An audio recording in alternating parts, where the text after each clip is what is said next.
அடுப்பூதும் பெண்களுக்கு அரசியல் பேச்சு எதற்கு என்று கேட்ட காலம் போய், பெரியோர்களே தாய்மார்களே என்று பெண்களை பார்த்து ஓட்டு கேட்கும் அளவிற்கு அரசியலில் பெண்கள் முக்கியத்துவம் பெற்றிருக்கிறார்கள்.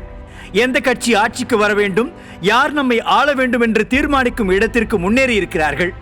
இந்தியாவில் மற்ற மாநிலங்களை விட பெண்களின் வளர்ச்சியில் அதீத முன்னேற்றம் கண்டது நம் தமிழ்நாடுதான். அதற்கு மிக முக்கிய காரணமே தமிழ்நாட்டை அதிக ஆண்டுகள் ஆண்ட அதிமுக எனும் மாபெரும் இயக்கம்தான் என்பதும் அனைவரும் அறிந்ததே.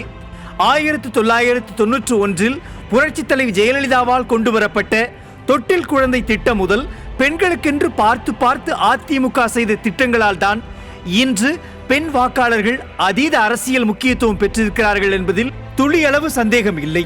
எதிர்வரக்கூடிய 2024 நாடாளுமன்ற தேர்தலில் தமிழ்நாட்டில் இருந்து யார் எம்பி ஆக வேண்டும் என்று தீர்மானிக்கப் போவது நம் தமிழ்நாட்டு தாய்க்குளமார்கள்தான்.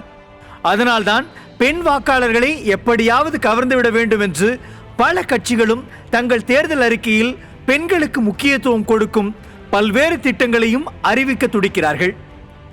2021 பெண்களின் வாக்குகளை கவர்வதற்காகத்தான் மகளிர் உரிமை தொகை, இலவச பயணச்சீட்டு திட்டம் என்று ஏகத்துக்கும் அடித்துவிட்டு ஏமாற்றி வெற்றி பெற்றது விடியா திமுக. ஆனால் ஆட்சிக்கு வந்த பிறகுதான் திமுகவின் உண்மை முகம் விளங்குகிறது தமிழ்நாட்டு பெண்களுக்கு.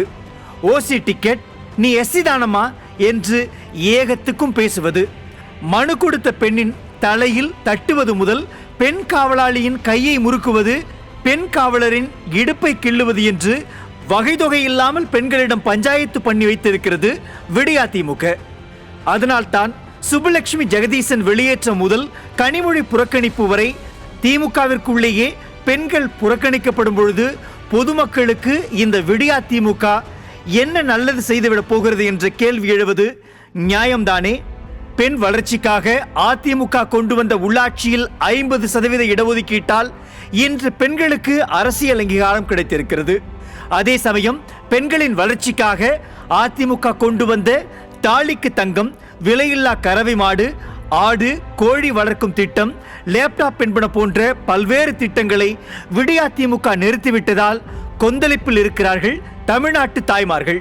தமிழகத்தில் மொத்தமுள்ள 39 நாடாளுமன்ற தொகுதிகளில் 37 ஆண் வேட்பாளர்களை விட பெண் வாக்காளர்கள் தான் அதிகம். பெண்களுக்கு எதிராக நடந்து கொள்ளும் திமுகவிற்கு பாடம் கற்பிக்க காத்திருக்கிறார்களா தமிழ்நாட்டு தாய்மார்கள்? நாடாளுமன்ற தேர்தலில் பெண்களிடம் பெரிய குட்டு வாங்க போகிறதா விடியா திமுக?